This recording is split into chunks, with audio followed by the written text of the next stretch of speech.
tá me odiando nesse momento.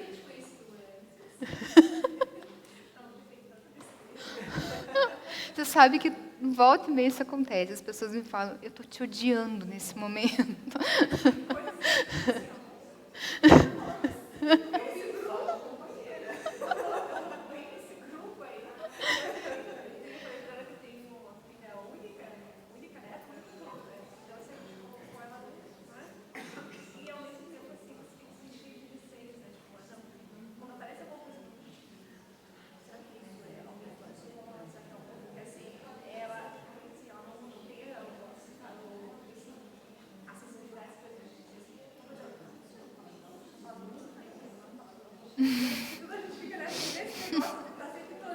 Uhum. Não me odeie. Eu sou boazinha, eu prometo.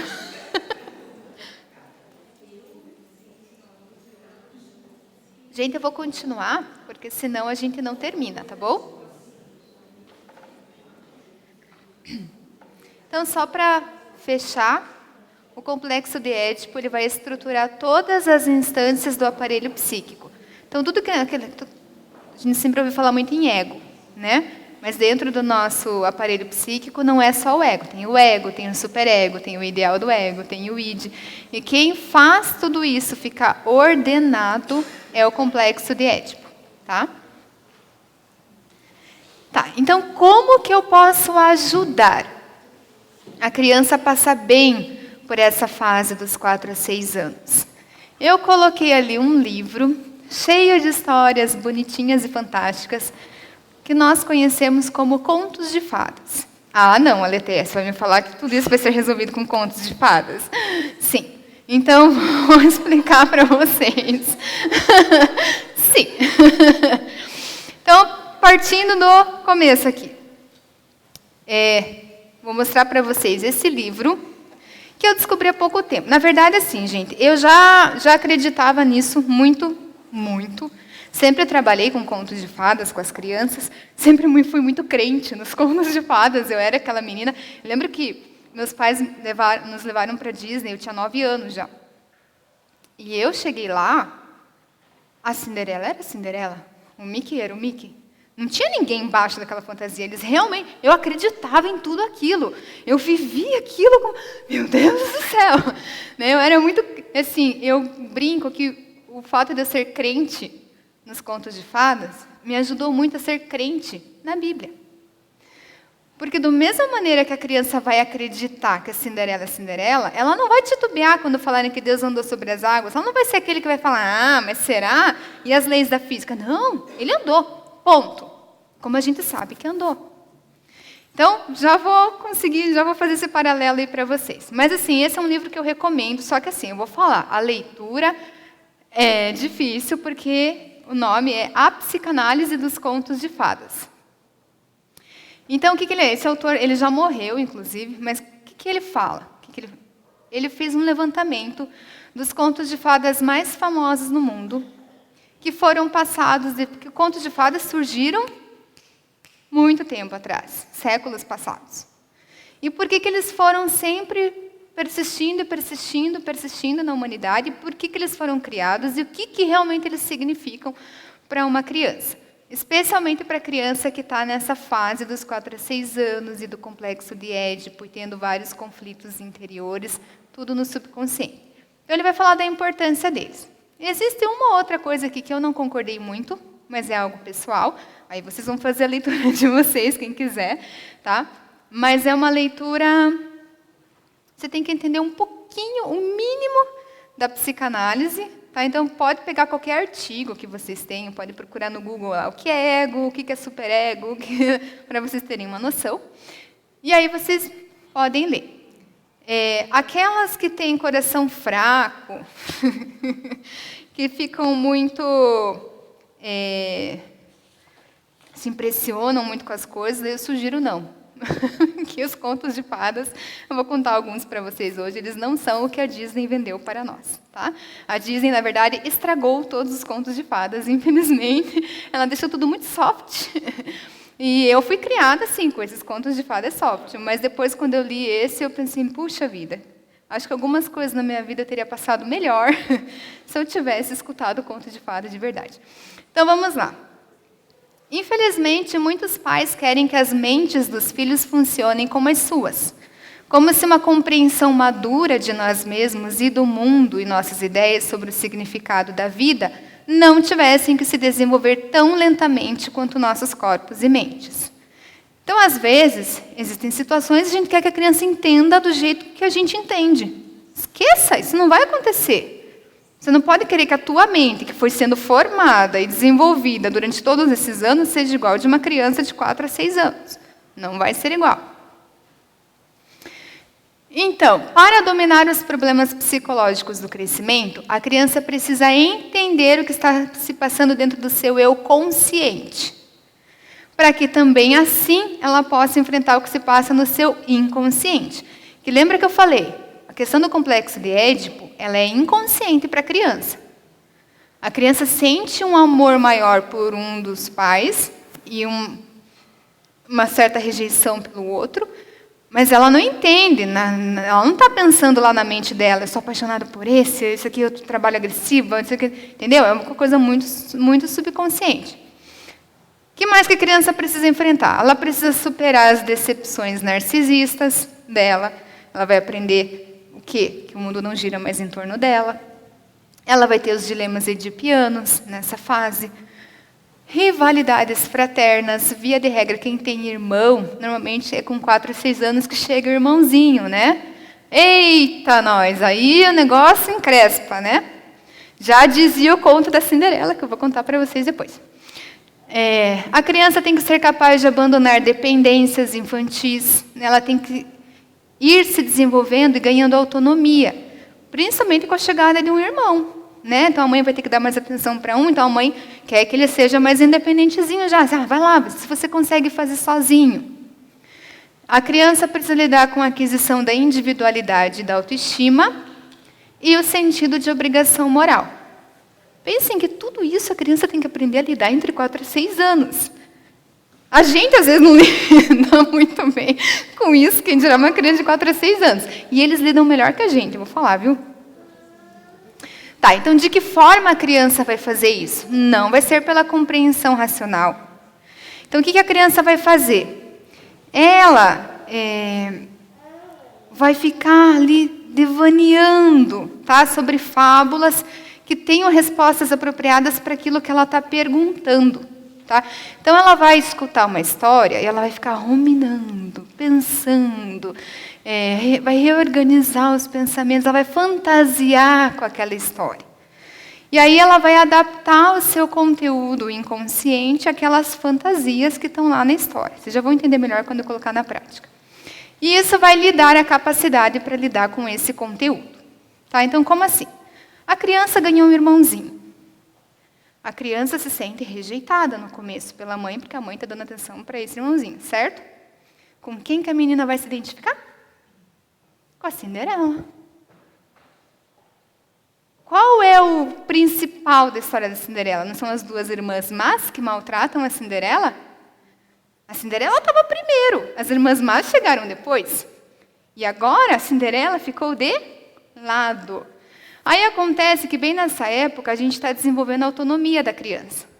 E aí a criança vai pedir alguma coisa, a mãe fala, não, vai lá, você já consegue fazer sozinho. Filho, pegue lá esse negócio para mim.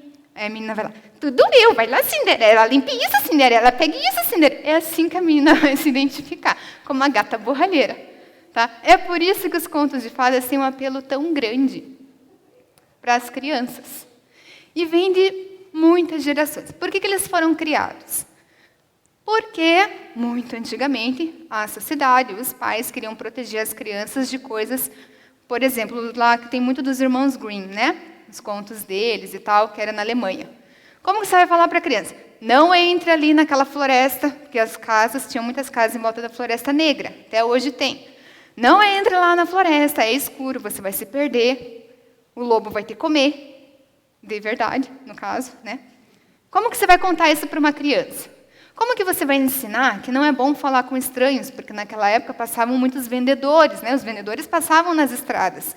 E se tivesse uma criança, podia levar e nunca mais se via a criança. Como que você vai ensinar a criança a lidar com o dia a dia? Através dos contos, através das histórias. Para vocês terem uma ideia, o conto da Cinderela surgiu no século IX depois de Cristo na China. E existem mais de 300 versões dele até hoje. Da Chapeuzinho Vermelho, mais de 200 versões. O fundo é o mesmo, mudam-se alguns detalhes. Tá? Mas eu já vou explicar para vocês. Então, contos de fadas. A vida é frequentemente desconcertante para a criança. Por quê? Porque ela aprendeu a fazer um negócio de um jeito, aí de repente chega a professora e fala, agora você vai fazer assim. E agora? Aí você vai para a rotina da escola, de repente em casa chega um irmão e desestrutura tudo. E agora? De repente eu sinto uma raiva da minha mãe, não sei porquê. E agora? Então ela precisa da oportunidade para entender si própria nesse mundo com o qual ela tem que lidar. Ela precisa de ajuda para dar um sentido àquele turbilhão de sentimentos que ela tem. E ela necessita de ideias de como colocar ordem na sua casa interior. Percebam que tudo isso acontece sem a criança pensar sobre isso. Nenhum de nós tem lembrança de escutar um conto e ficar, nossa, realmente isso tem a ver com o jeito que minha mãe me trata quando eu quero guardar o brinquedo num lugar e ela pede para eu pôr em outro. A gente não pensa, simplesmente acontece. Lembra do iceberg? Consciente é só uma pontinha. Todo o resto de nós é subconsciente e inconsciente. A criança necessita de uma educação moral que, de modo sutil e só implicitamente, a conduza às vantagens do comportamento moral, não por meio de conceitos éticos abstratos, mas daquilo que lhe parece tangivelmente correto e, portanto, significativo. O que esse autor fala? E eu achei muito interessante, e aí, claro, eu não me baseei só nesse autor, né? A gente não prepara um material baseado em um autor, em vários, né? Então a gente vai pesquisando. Por que os contos de fadas funcionam mais do que as fábulas? Porque as fábulas se assemelham à vida real.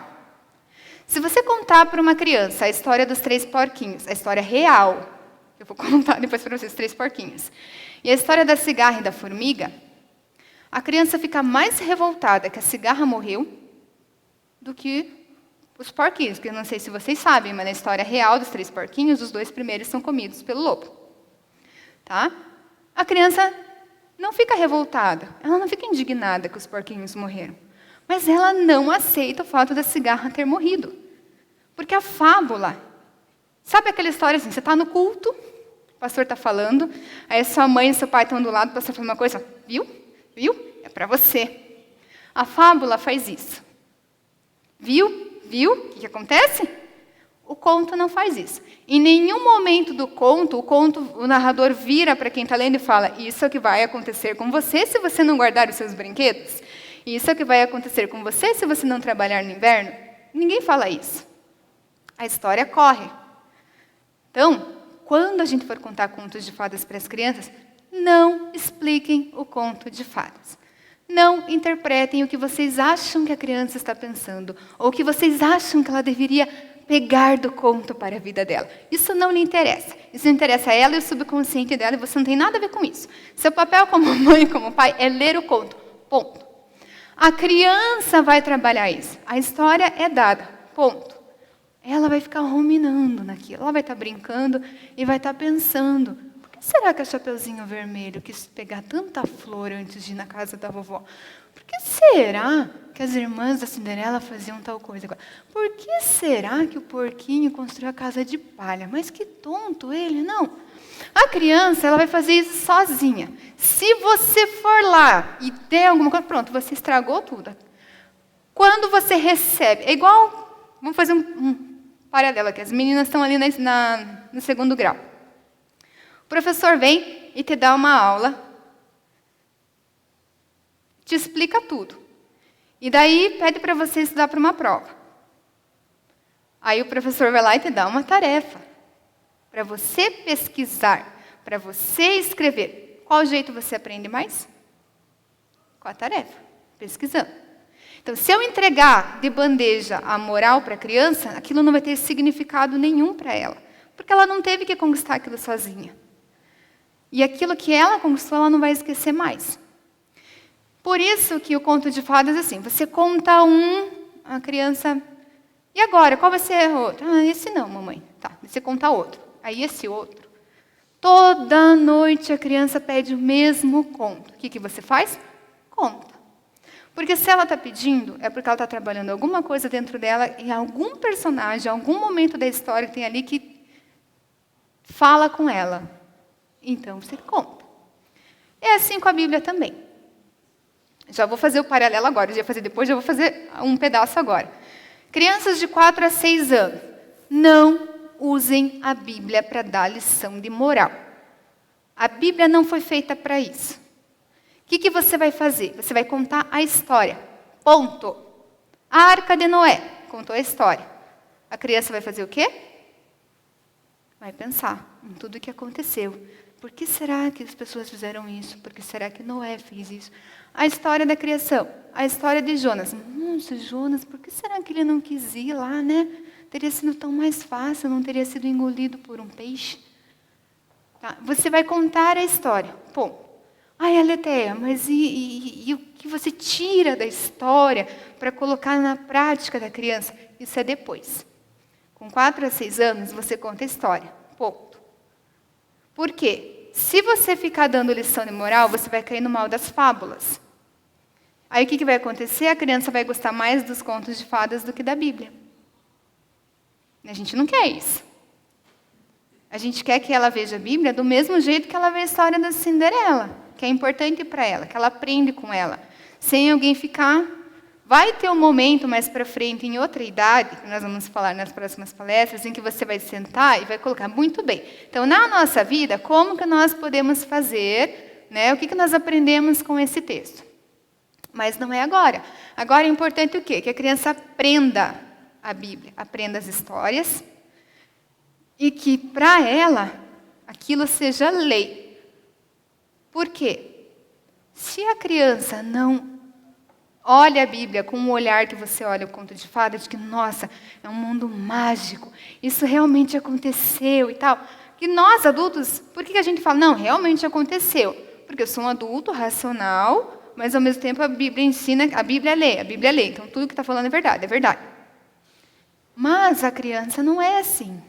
E se eu começar a trazer muito perto da vida, ela vai questionar algumas coisas fantasiosas da Bíblia. Aí vira aquele povo chato mais tarde que fica, imagina, que é na verdade o que acontece com as pessoas que não se convertem de verdade, certo? Vão querer achar justificativa para tudo. Imagina que um peixe engolir alguém. Imagina que Jesus ia nascer de uma virgem. Imagina, entendeu? Então você não quer que a criança faça isso. Por que com o conto de fada a gente respeita e não vai respeitar a Bíblia? Que é mais importante ainda.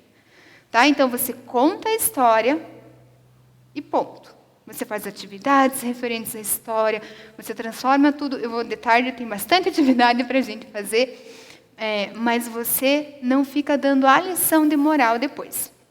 Se você der, você vai perder a criança. Assim, o interesse dela, né?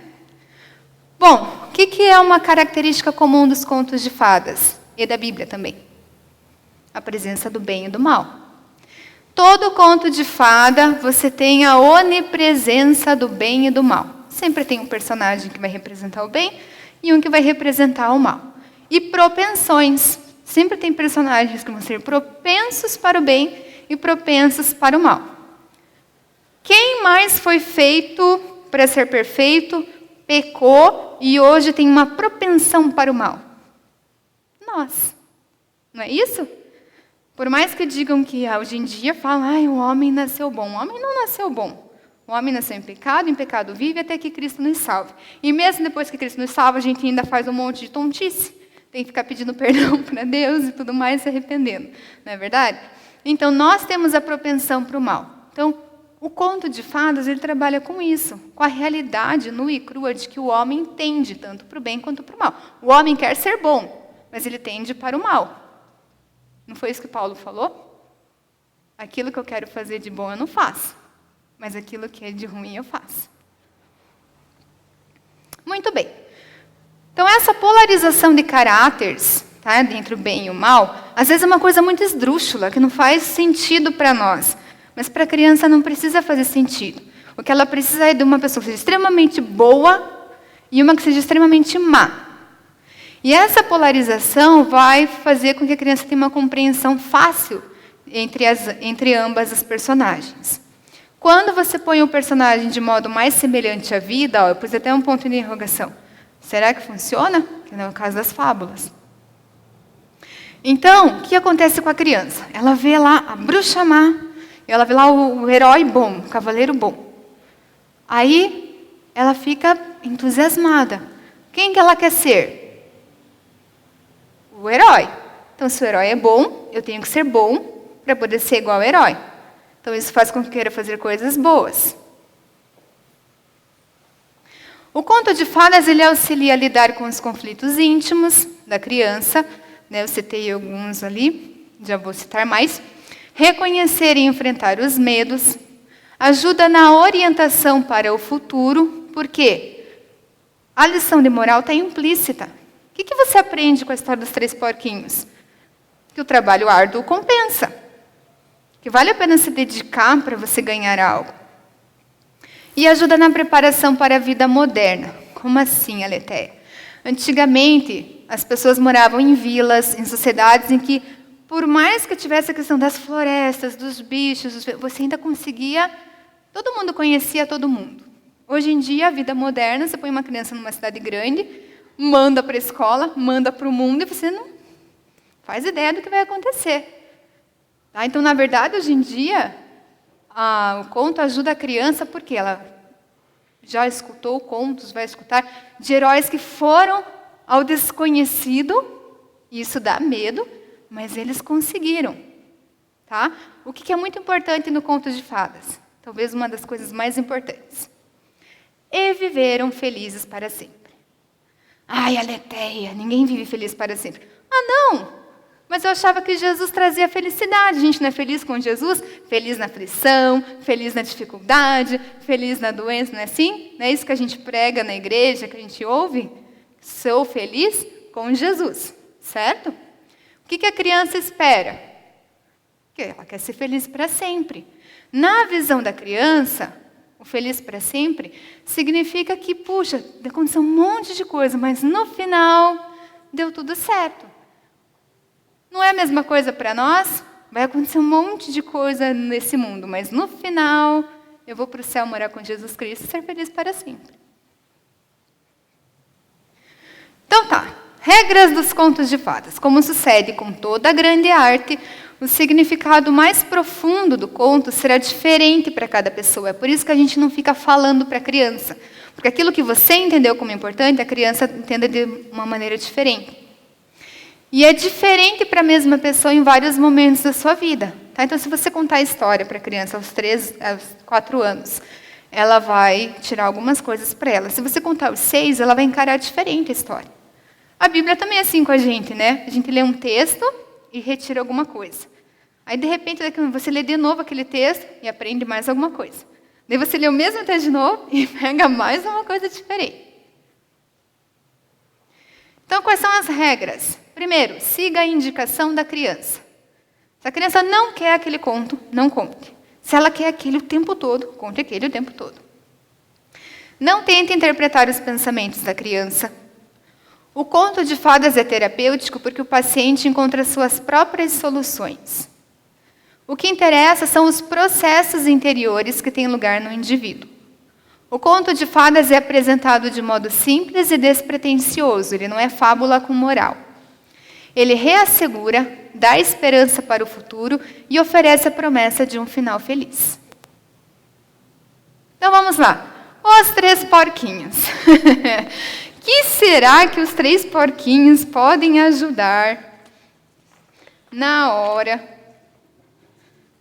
de eu contar uma história para mim? Gente, é muita história, tá? Contos de fadas são milhões, né? Então eu escolhi aqui os mais famosos, mais comuns, tá? Então, os 3 porquinhos. O que o 3 porquinho faz? Ele ensina para a criança pequena de uma forma bem dramática e ao mesmo tempo saborosa que nós não devemos ser preguiçosos e levar as coisas na flauta. Porque se o fizermos, podemos perecer. Certo? Esse é o enredo do 3 porquinhos. Como é a história verdadeira dos 3 porquinhos? É o seguinte, a mãe manda os 3 porquinhos para fora de casa, porque eles já estão grandinhos, então cada um já pode construir sua casa. A história, na verdade, é muito parecida com a que nós conhecemos hoje, exceto que o lobo entra na casa de palha e come o primeiro porquinho. Depois ele vai para a casa de madeira e come o segundo porquinho. Só sobra o terceiro porquinho que está na casa de madeira, que foi o que realmente trabalhou. E aí ele tenta, a história vai... Tem várias firulas lá, né? Ele tenta comprar o porquinho, ele oferece um monte de coisa para o porquinho abrir a porta e vir buscar. E o porquinho não aceita a tentação, não pega nada. Eventualmente, como ele não consegue assoprar a casa, ele sobe pela chaminé. O porquinho, muito sábio, já tinha feito um caldeirão de água fervente e deixado embaixo da chaminé. Quando o lobo caiu, ele morreu, e o porquinho, o que ele fez? Comeu o lobo de jantar. Essa é a história real dos 3 porquinhos. Por que é importante a história real dos 3 porquinhos? O que fizeram com a história agora, que eles mudaram? O porquinho da casa de palha sai correndo e se abriga na casa de madeira. Daí os 2 porquinhos que estão na casa de madeira saem correndo e vão para a casa de tijolos. E aí, no final, o lobo vai embora, certo? O que eu estou ensinando para a criança? Tudo bem se você não se esforçar, sempre vai ter alguém no final para te ajudar. Como é a nossa sociedade hoje? 1 trabalha e 9 vão receber auxílio do governo. Para que trabalhar? Tem alguém que faz isso por mim? Não foi isso que eu ouvi a minha infância inteira? Não foi isso que me ensinaram a vida inteira? Então, só para vocês terem uma noção da importância, é aquilo que eu sempre falo para vocês nas palestras. Às vezes uma coisa que parece ser o tamanho de uma joaninha, conforme vai passando o tempo, ela se transforma no tamanho da Arca de Noé. Tá? Então, é isso que você está ensinando. Você quer que a criança estude. Você quer que a criança estude, se esforce para a prova. Tem que estudar, tem que se esforçar para tirar 10. É? Mas aí chega na escola, hoje em dia todo mundo passa. Tem recuperação 1, recuperação 2, recuperação 3, tem o auxílio trabalho, não é verdade? Tem o conselho de classe. Por que eu vou me esforçar? Por que eu vou estudar?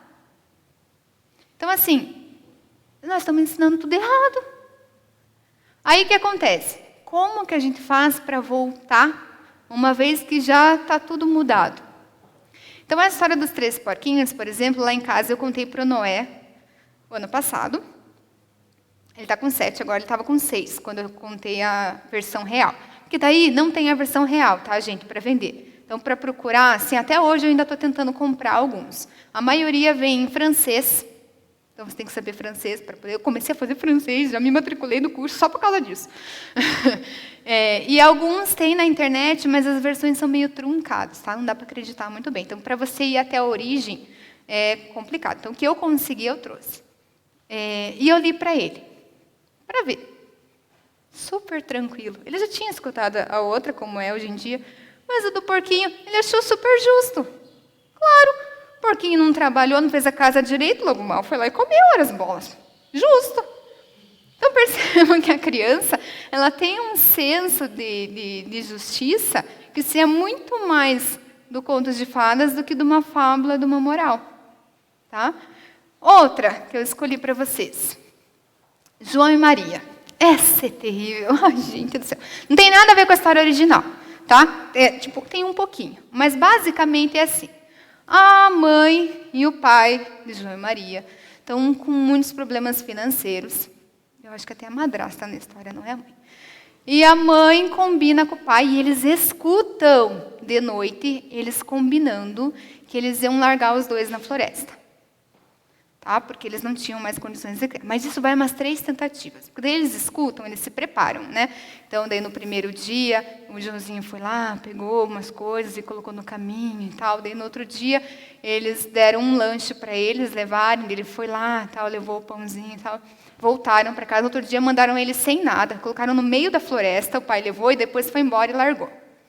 Tá. Aí começa a saga de João e Maria. E aí eles vão, andam...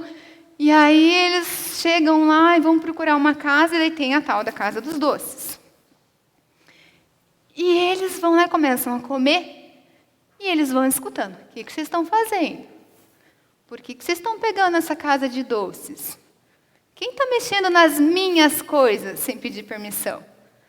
E os dois estão morrendo de fome e nem dão bola. Daí vem a história que vocês já conhecem. Entra a bruxa, tal, coloca eles, tal, enfia um monte de comida no Joãozinho. Daí depois ele tem a esperteza de colocar o franguinho lá, o ossinho, a Maria joga ela dentro do forno, tal, toda aquela coisa. Quando eles saem, a história não acaba aí. Eles têm que voltar para casa. Só que eles não lembram o caminho de casa. Aí na história são colocados os animais para ajudá-los. Então tem o pássaro que fala, olha, vocês têm que atravessar um rio e tal. E aí, puxa vida, mas os dois juntos não vai dar, vocês vão ter que se separar. Vocês vão ter que subir em cima de um pato e o pato vai atravessar vocês para o outro lado do rio. Percebam que no Contos de Fadas, lembra que eu falei? Pode parecer completamente absurdo para nós, mas para a criança tem sentido. Daí vai primeiro o Joãozinho, depois vai a Maria, e a ideia foi dela, de eles se separarem, porque senão o pato ia afundar com os dois. E vai, enfim, tem toda uma saga enorme até que eles conseguem chegar em casa. O que acontece? Trabalham-se 3 coisas, João Maria. Primeiro, o abandono do pai e da mãe, certo? Que vem na época do complexo de Édipo.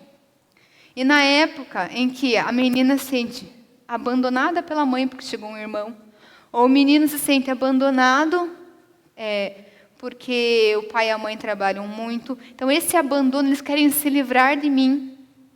Tá? Quando a mãe começa com a fase, o que acontece nos 4 a 6 anos? A gente começa a falar mais nãos para a criança. Por quê? Porque você está querendo que ela tenha autonomia, certo? Então, o pai, ele é bonzinho, é aquela mãe e pai bonzinho que, de repente, se transformam em carrascos. Por quê? Porque para a gente conseguir que a criança tenha independência e autonomia, a gente vai começar a puxar um pouquinho mais. Isso você já consegue fazer, eu não vou fazer por você. Vá lá e faça tal coisa para a mamãe. Nisso você não pode, certo? Aí, nesse momento, a criança toma um choque de realidade. Então, puxa, eles estão me abandonando. Eles não gostam mais de mim. Aí, a questão da casa da bruxa. Trabalha-se várias coisas. Trabalha-se a questão oral, muito. Lembra que eu falei da oralidade, da fase oral no primeiro, de 0 a 2 anos, lá e tal, que a criança põe tudo na boca? Algumas crianças ficam presas nessa fase oral. Lembra que eu falei que quando não é bem trabalhada, a pessoa fica até adulta presa nessa fase? Que normalmente é aquela pessoa que tem uma tendência maior para beber, para fumar, para usar drogas, ou para comer por ansiedade e tudo mais. Então, eles vão lá, começam a comer. E o que a história ensina? Que eles só vão conseguir se libertar quando eles evoluírem de fase. Quando eles deixam essas coisas de criança pequenininha para trás, cresçam, e vocês conseguem. Quando que isso acontece? Quando ele para de comer, e eles começam a enganar a bruxa com o pedacinho lá, o ossinho de frango. Porque eles estão trabalhando o quê? Puxa, nós temos que resolver isso. A mamãe não vem salvar, o papai não vem salvar, eu vou ter que me virar nessa situação. Como que eu faço? O que eles encontraram lá foi uma coisa boba. Foi pegar um ossinho de frango e achar que era o dedo. Como que uma criança em qualquer situação vai se virar? Pode ser da forma mais boba possível, mas ela vai ter que achar a solução. Porque a mãe e o pai não vão poder estar com ela 100% do tempo achando a solução. Inclusive na pré-escola, quando ela estiver brincando com os amiguinhos. Ela vai ter que crescer e ela vai ter que achar a solução para resolver os problemas. Certo? E na hora do rio, assim, às vezes, o que a criança aprende? Que às vezes ela vai ter que fazer tudo sozinho. Ela vai ter que se separar, porque senão o pato afunda. Se os dois fossem juntinhos, o pato afundava. Ai, Neté, que coisa boba. Para a gente é muito bobo, nós somos adultos. Para a criança é um mundo de magia, cheio de lições, que a gente conta. Agora eu vou falar para vocês uma coisa que vai chocar. A história original de João e Maria não é essa que eu contei para vocês agora. Ela ainda é a mais antiga do que essa que termina na bruxa, no forno. Mas a história original, as crianças vão para a floresta, onde era proibido, e não era uma bruxa que morava na casa. Era um demônio. Horas. Qual qual é mais real, se você parar para pensar? Leiam a Bíblia, e o que aparece na Bíblia? Bruxa ou demônio? Então, na verdade, antigamente preparava-se as crianças para a vida muito melhor do que nós. Agora, hoje em dia você vai falar de demônio, meu Deus do céu, imagina falar de demônio para criança. Tudo bem, mas a Bíblia tem. Daí quando você vai falar lá, contar para as crianças a história que Jesus curou o endemoniado, que Jesus expulsou, pôs os demônios numa manada de porcos, e daí? O que é demônio, prof? Ah, então, sabe a bruxa malvada? É isso que a gente vai ter que utilizar, porque é essa noção que eles conhecem hoje. Mas a história antiga era que tinha um demônio na casa, tá? Só para vocês saberem, que curiosidades do mundo dos contos de fadas. Chapeuzinho Vermelho. Existem mais de 250 versões da Chapeuzinho Vermelho. A história original, ela tem duas vertentes. A mais usada até hoje assemelha-se muito à da vida real, tá? A diferença é que o lobo não come só a vovozinha. O lobo come a Chapeuzinho Vermelho também. E aí o caçador chega, tira o Chapeuzinho Vermelho de dentro e a vovozinha. E a Chapeuzinho Vermelho é quem dá a solução final. Ela enche a barriga do lobo de pedras. E aí o caçador fecha para que o lobo não pudesse mais... Aparentemente ele estava vivo ainda. Para que ele não pudesse mais sair do lugar e correr atrás de ninguém. Tá? Então, por que eles fizeram isso? Para que a criança aprendesse que, em alguns momentos da vida, ela vai receber ajuda, mas ela tem que dar o desfecho final. Ela tem que ter uma solução final. Na verdade, a Chapeuzinho Vermelho, qual é a história do lobo? A Chapeuzinho Vermelho vai para a casa da vovó e ela resolve colher flores no caminho. E o lobo começa, olha que flor bonita, por que você não colhe algumas? E o lobo vai lá conversando com a Chapeuzinho. Não tem a história do caminho diferente, é só ela vai colhendo flores, acaba se perdendo, e nesse meio tempo o lobo vai tramando de como pegar a Chapeuzinho. E aí ele chega antes, né, come a vovó, então toda aquela história que vocês conhecem. A versão anterior a essa é uma versão que mesmo na psicanálise não é usada, que eles acham meio desnecessário, que é o lobo primeiro estupra a Chapeuzinho e depois come a Chapeuzinho. Na verdade, por que eles fizeram a história da Chapeuzinho? Para as meninas aprenderem a tomar cuidado com os lobos. Agora me contem, como é o dia de hoje? Sem lobos? Tem lobo na internet procurando menininha, certo? Nos chats. Temos predadores sexuais à torta e direita hoje em dia. Quer história mais importante para contar para uma menina do que a do Chapeuzinho Vermelho? Você não precisa falar a parte do estupro, não precisa. O lobo comeu a menina, já está louco o suficiente. Mas conta que o lobo comeu o Chapeuzinho. Porque aquela história soft, água com açúcar, de chegar lá e só a vovozinha ter se dado mal porque a Chapeuzinho errou, não é a vida real. Porque quem vai se dar mal com o lobo na vida real vai ser a Chapeuzinho. Não vai ser a vovó.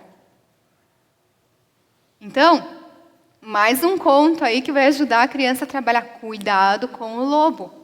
Você não precisa ficar intisicando com a menina pequenininha. Como você vai falar para ela? Tem homens maus aí, não deixe ele tocar em você aqui, aqui, aqui. Não deixe ele fazer isso, isso. Meu Deus, você vai criar um pânico na criança, mas ela não vai entender muito bem por quê. Conta a história do Chapeuzinho. Ela tem 4 a 6 anos. Por que você vai expor ela a algo que ela ainda não está cognitivamente preparada? Mas se você contar o Chapeuzinho e chegar um homem estranho para conversar com ela, com quem que ela vai pensar que ele parece? O lobo. O lobo mau, que está desviando o Chapeuzinho do caminho da casa. Oh, menininha, que bonitinha você é.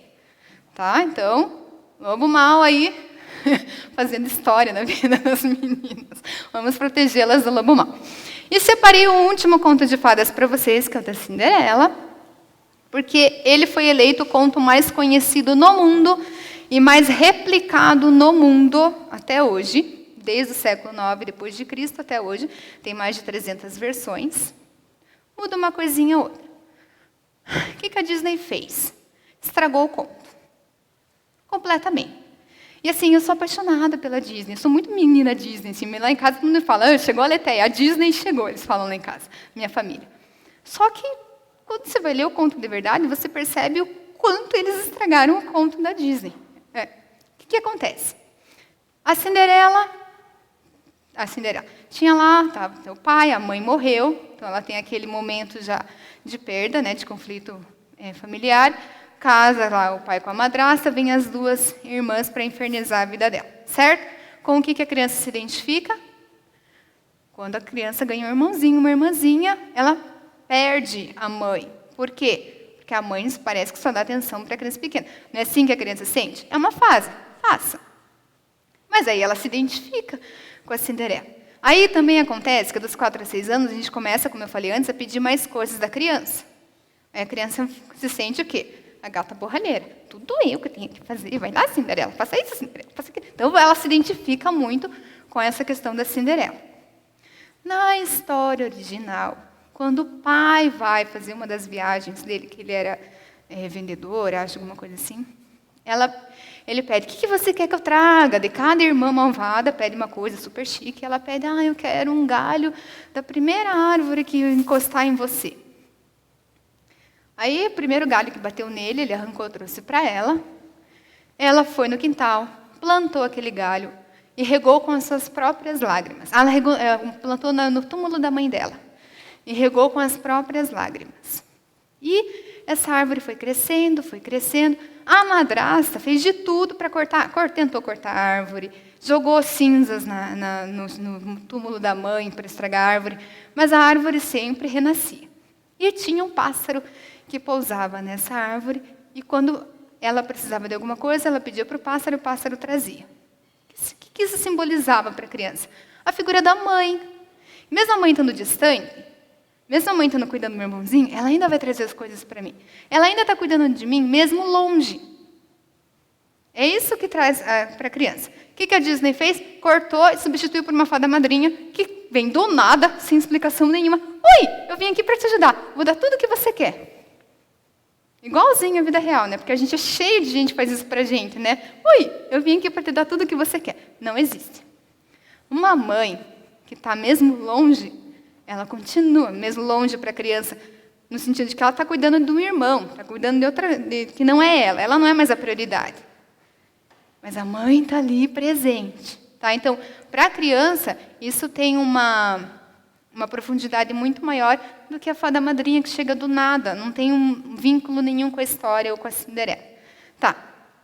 Aí o que acontece? Tem o baile, tarará, todo aquele negócio. A Cinderela vai, conhece o príncipe, daí ela perde o sapatinho. A história do sapatinho, o que acontece? Porque o conto nasceu na China, e os chineses, eles faziam o quê? Eles colocavam sapatos e eles enfaixavam os pés, né, das meninas, porque para eles o bonito é ter o pé pequeno, principalmente antigamente, né? Então eles faziam isso para que atrofiasse, né, o pé da menina e ele ficasse pequeno, da mulher. O pé da mulher tem que ser pequeno. As gueixas fazem isso até hoje, inclusive. Eles ficam usando aqueles sapatinhos. E o pé tem que ser pequeno. É afrodisíaco para os homens um pé pequeno na China, tá, gente? Então, quem for pesuda, nem adianta querer casar com um chinês, que não vai ter chance. E aí, então, por isso que tem a história do sapato. E a história do sapato prevaleceu em todas as versões, o sapato continuou. Então, tá. Aí o príncipe vai lá, o que acontece na história da Disney? Experimenta numa, não deu. Nem é ele que vai, né? No da Disney, ele manda uma pessoa aí. Ele experimenta numa, não dá, na outra não dá, daqui a pouco já os ratinhos vão lá, abrem a porta, a Cinderela sai, daí, beleza, casaram, felizes para sempre. Na história original, é o príncipe que vai. E a madrasta prende a Cinderela e vai a primeira irmã. O sapatinho não cabe. Então, o que a mãe faz? Arranca o dedão do pé da filha, enfia dentro do sapato, e ela vai, sobe no cavalo e vai com o príncipe. Quando o príncipe está no caminho, os pássaros começam a cantar. Olha, o que são essas gotas de sangue escorrendo por aí? Príncipe, você não está percebendo? E aí ele olha assim e percebe que ele foi enganado. Volta, aí vai a outra irmã. A outra irmã também não cabe no sapato, a mãe dela vai lá e corta o calcanhar dela. Mutila ela. coloca dentro do sapato, sobe no cavalo e vai.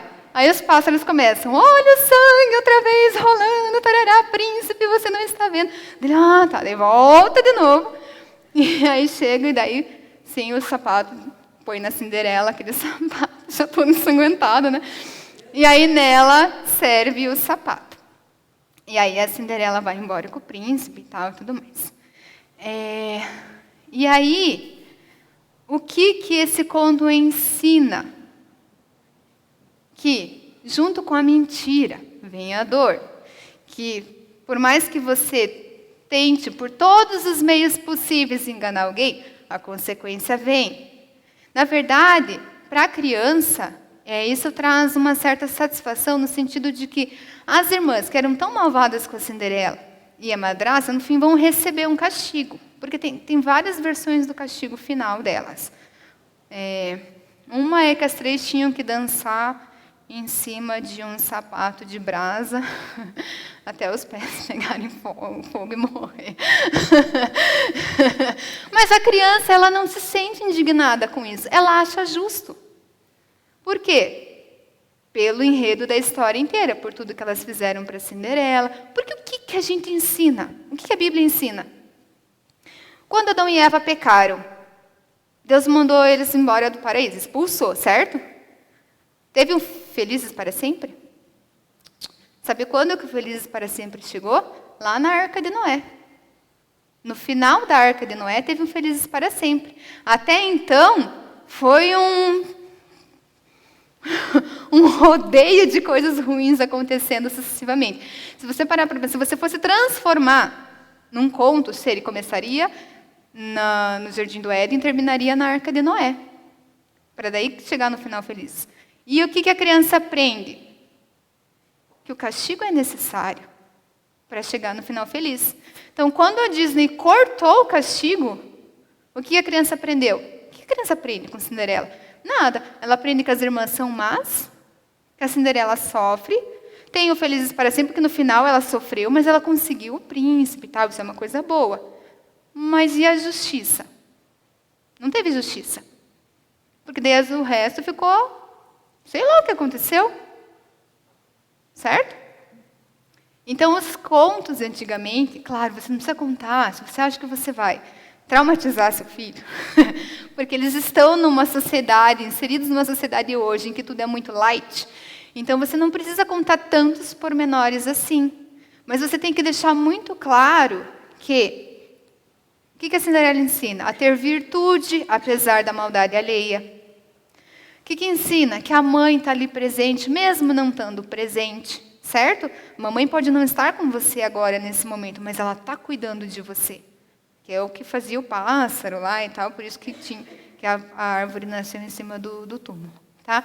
Que todo o sofrimento que a gente passa, muitas vezes, vai, no final, compensar com um feliz para sempre.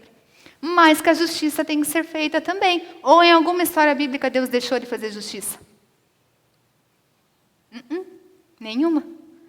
Tá? Então, a gente vai ensinar a justiça para as crianças, a justiça de Deus na igreja. Só que o que acontece? Eles veem nos contos de fadas que não tem justiça nenhuma. Os porquinhos ficaram felizes flauteando lá depois que o lobo mau foi embora. A Chapeuzinho não aconteceu nada, porque quem levou a pior foi a avó, né, que foi engolida. Ela ficou na flauta também. A Cinderela, as irmãs, não aconteceu nada com elas também no final, nem sofreram nem um pouquinho.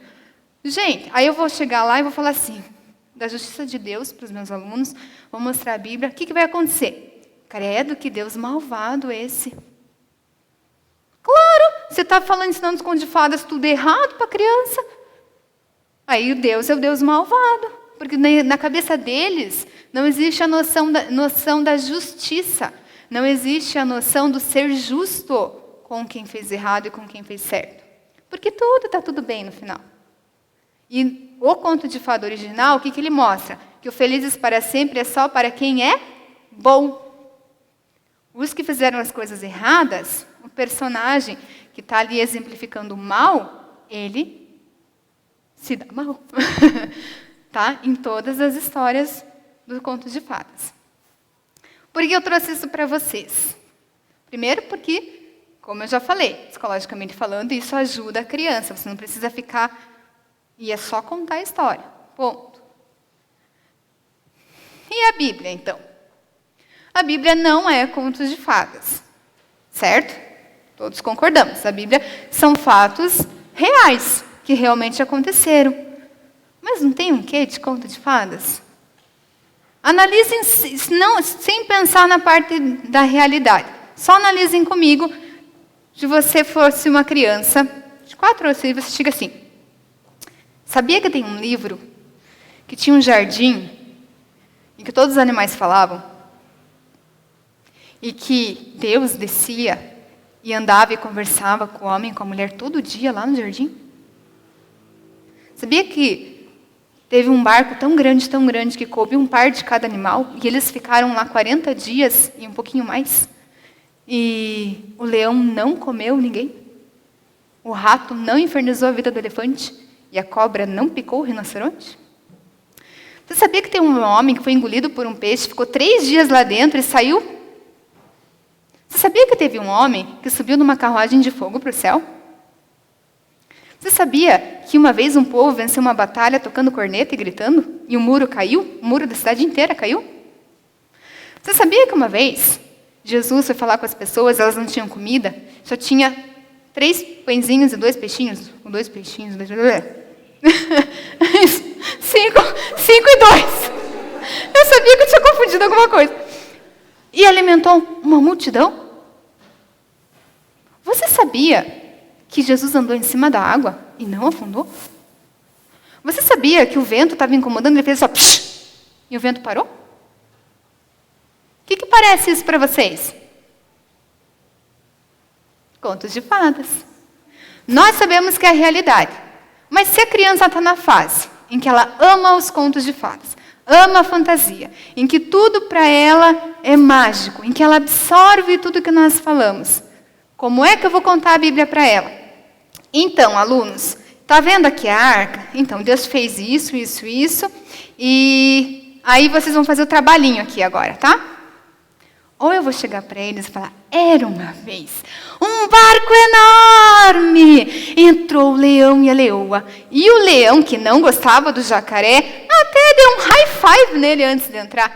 Como que eu vou contar essa história? Para crianças de 4 a 6 anos. Não é pecado, gente, falar para a criança que a Bíblia é mágica. Não é pecado trabalhar a Bíblia como se ela fosse mágica para as crianças. Sabe por quê? Se a Bíblia não for mágica, mas os contos de fadas forem, qual dos dois você acha que eles vão preferir? A Bíblia a gente chega na igreja e trata tudo muito no preto e no branco. Não traz um cartaz, não traz uma fantasia, não faz nada na salinha, é só aquela pinturinha no final, a professora chega lá e blá, blá, blá, blá, blá, blá, blá, blá, achando que a criança vai entender tudo. Mas daí a criança vai lá ver um filme, tudo lindo, tudo maravilhoso. É isso que ela quer. Ela quer colorido, ela quer música, ela quer dança, ela quer sentir. E o que eu falo para vocês o tempo todo? A criança aprende com o quê? Com o corpo. Ela tem que pegar. Ela tem que sentir. Ai, mas como é que eu faço isso, Aleteia? Vamos brincar as bolas. Vai entrar o leão na arca. Beleza, como é que faz o leão? Como que o leão anda? Todo mundo vai virar o leão. Vamos subir na arca. Como será que ele se sentiu? E a girafa? Será que ela coube na porta da arca? Vamos fazer o pescoço. Opa! Dá uma baixadinha, senão não passa pela porta.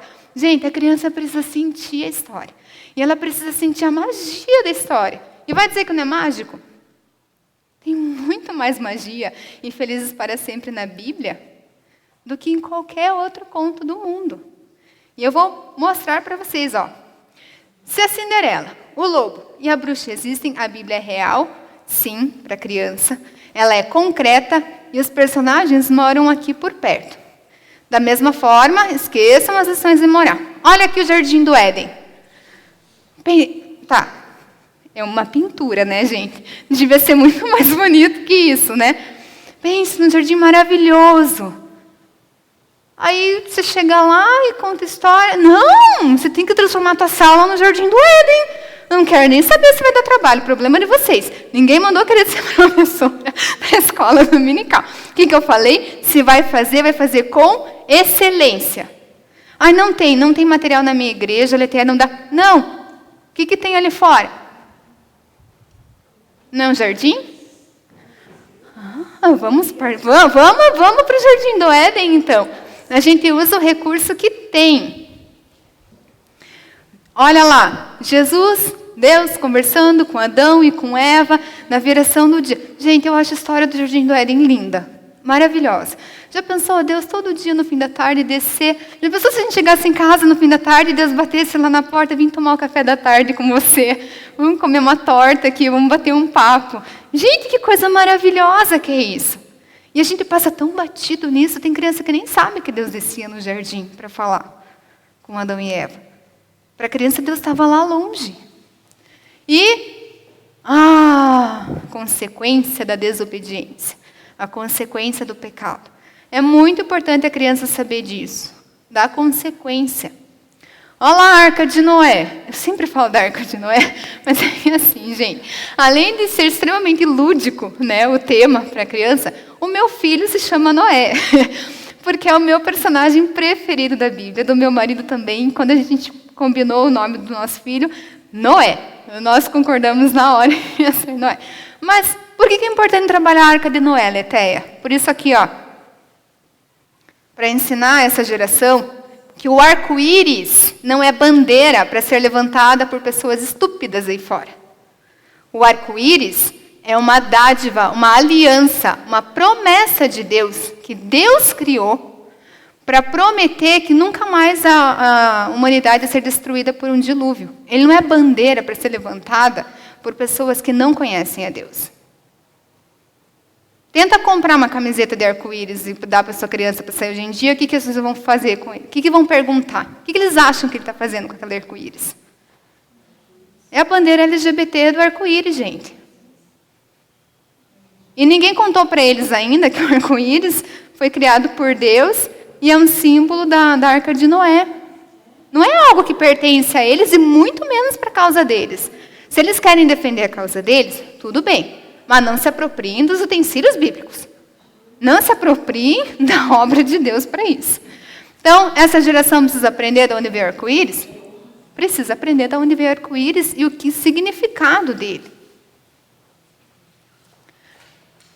Daniel na cova dos leões. Que coisa mais mágica que isso? Para pensar um homem sendo jogado dentro de uma cova de leão. E o anjo foi lá. Porque Daniel não fez. O que acontece? Às vezes a gente conta a história errada, sabia? Esquece de mencionar o anjo. Não foi Daniel que era muito bonzinho, daí os leões viram ele e ficaram... Não! Foi o anjo que foi lá e fechou a boca dos leões para não comer Daniel. A Torre de Babel. A Torre de Babel também tem anjo na história. Aliás, a Bíblia está cheia de histórias com anjos. E às vezes a gente não fala.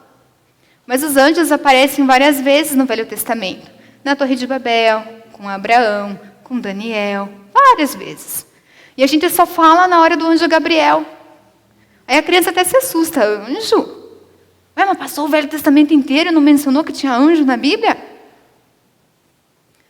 Olha lá, Jesus. Fez coisas maravilhosas.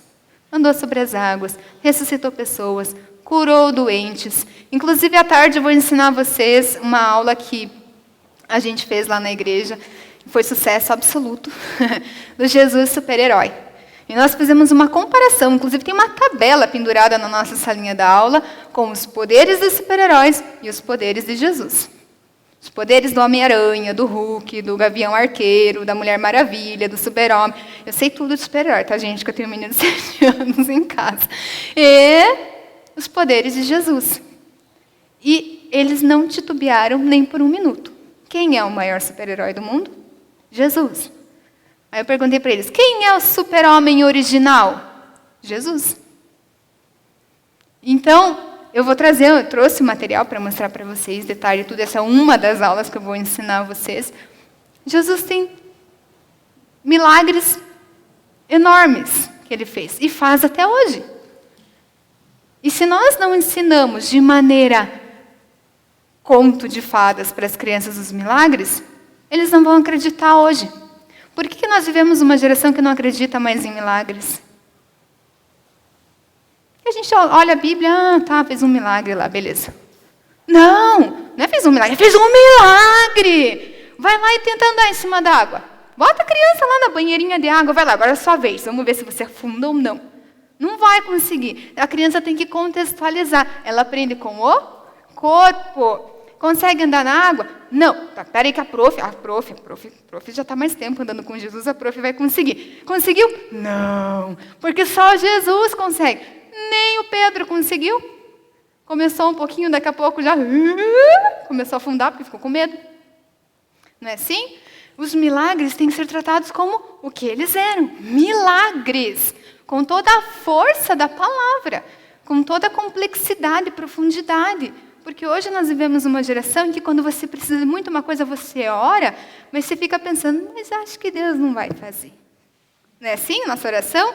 Ai, Senhor, precisava tanto. Por favor, cure e tal. Mas hoje em dia Deus não cura, a gente ora meio que só para manter ali a nossa parte. A igreja toda, fulano está enfermo, vamos orar.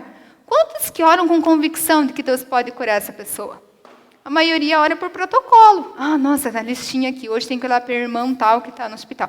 Senhor e tal, cuida do irmão tal. Tem gente que nem pede mais a cura, né? Tira a dor dele, o desconforto. Você não quer que ele tenha dor e desconforto, mas por que você não acredita mais que Jesus pode curar? Por que a gente não acredita mais em milagre? Deus mudou?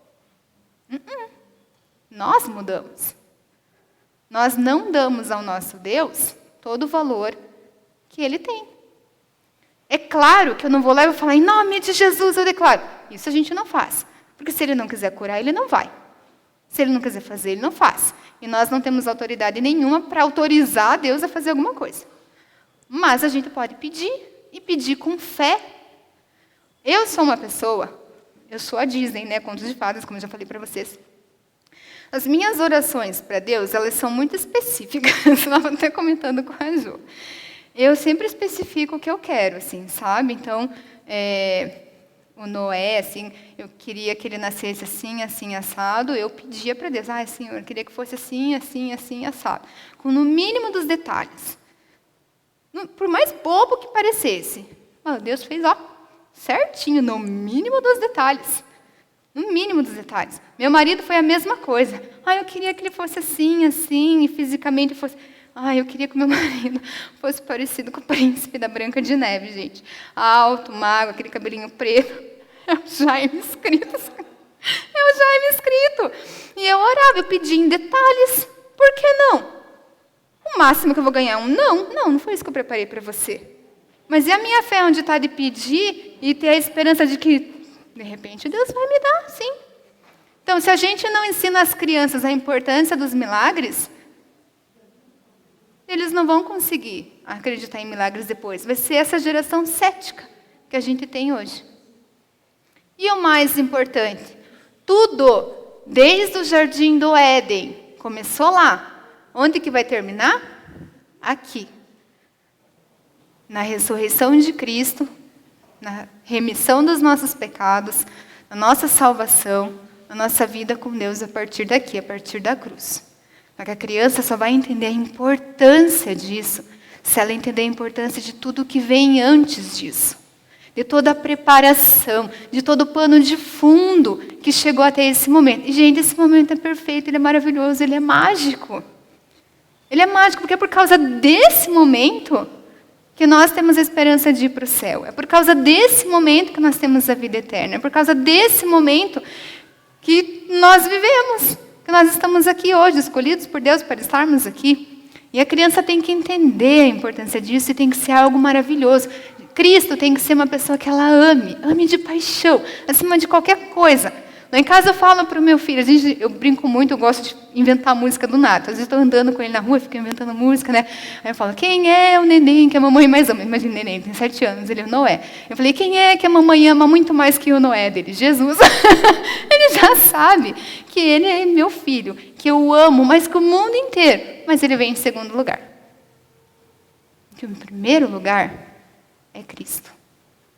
E ele também já aprendeu. Então ele fala, quem é a mamãe que eu mais amo? Falo eu. E quem que eu amo mais que a mamãe? Eu falei, Jesus, muito bem. Cristo tem que vir em primeiro lugar.